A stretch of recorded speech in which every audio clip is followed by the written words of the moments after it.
What's up YouTube, this is Coding for Noobs, and welcome to your 9th YouTube tutorial. Sorry, I had to check that. And in this tutorial, we're going to be going over the if statement and probably the if-else statement. As you can see, all I did from the last tutorial was clear out a bunch of the code. I accidentally cleared out the import as well, but we're going to have to use that. So import java.util.star so we can use our scanner class, and we're going to do some variable declarations. And under variable declarations, we're going to create scanner input equals new scanner system.in. So again, we're going to use this variable input to read input from the console line. The next thing we're going to do is int value equals 0. And basically our value is just going to be something that the user inputs. And yeah, we're just going to use our if statement now to start learning different things about our how to form structures in our program. Now, for the purpose of this tutorial, I'm also going to do this while true. So we're going to create an infinite loop to continuously loop this program, just to show you how the if statement works in different ways. So we're going to say loop to keep the program running. And if you'd hold on a second, sorry, I just need to pause for one moment. Alright, sorry about that. Back to our program. So we're gonna, what do? Okay, we created two variables, input and value, and then we've created a while loop to keep our program running. Inside the while loop, we're actually going to prompt our user, so system.out.println, or print actually, please enter a number.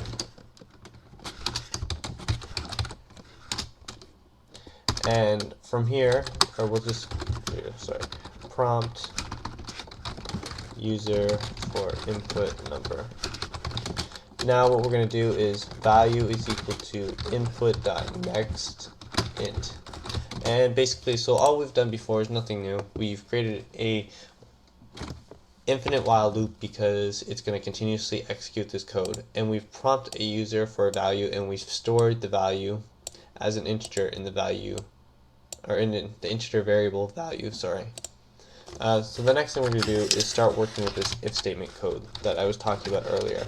So it's pretty much a similar syntax to the while loop code, except instead of looping over that block of code, we're only going to run this block of code once.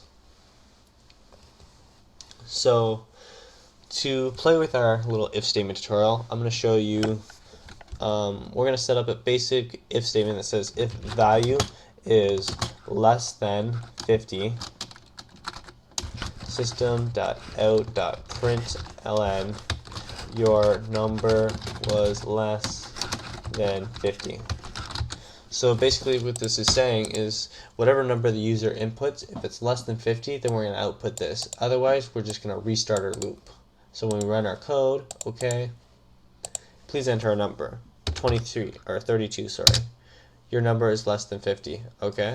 Let's enter in 23. Sorry, 23. Your number was less than 50. How about 50? 50. Oh, okay. So it skipped again for 50 because 50 is a number that's equal to 50 and not less than or greater than. So if we do 51, it'll say, or 55. It won't do anything as well because it is less than. Sorry, for some reason I thought this was greater than. But yeah, so we enter in something like 150. It just skips over it because our number was greater than 50. Now, if we want to monitor, is the value greater than, less than 100, but greater than 50, we can do something like, instead of adding multiple cases up here, like we did in our while statement, we can do something called the else if statement. So we can do else if value is less than 100, less than 100, we can do system.out.println your number was greater than 50 but less than 100. And basically all we've done here is created a second case in our if statement. So it's called a nested if statement. And basically what we're saying is if the user input less than 50, it is, then tell them. If it's less than 100, then tell them. So when we run this program again, we can enter in something like 23, and it'll say your number was less than 50. And then we'll enter in something like 51, and your number was greater than 50 but less than 100. So the next thing we're going to do is add one more if statement, or not one more if statement, but one more else statement to our nested if statement, and this is the else statement. And basically what this is saying is if all else fails, so if the number is less, or if the number is less or greater than 100 or equal to 50, because we never checked to see if it was equal to 50 or equal to 100, then we're going to run this code. System.out.println your number is plus value. So we're just going to tell them their value if their number is equal to 50, equal to 100, or greater than 100. So when we hit F11 to run our program again, driver.java, and we enter in something like 23, your number is less than 50, we enter in something like 51, your number was greater than 50, but less than 100, and then we can enter in something like 150. It'll say your number is 150 because 150 is greater than 100, and we exit it over to this case.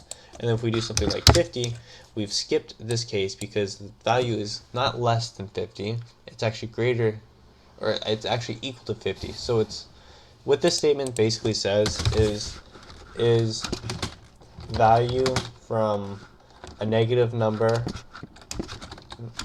neg number to 49,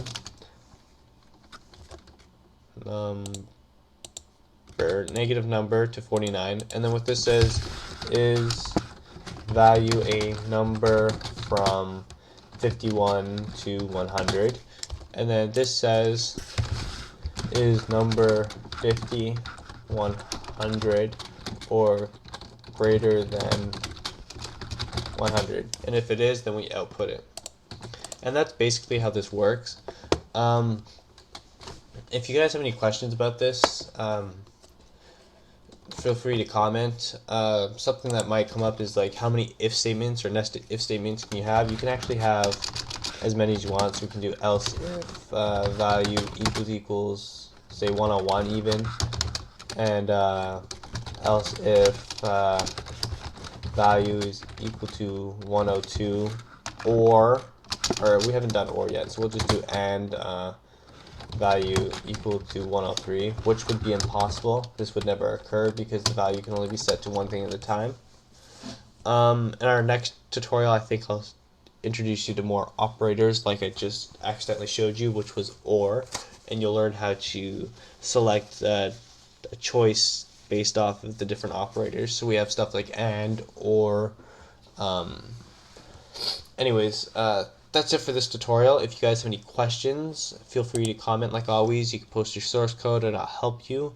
Other than that, I hope you enjoyed the tutorial and there's more to come.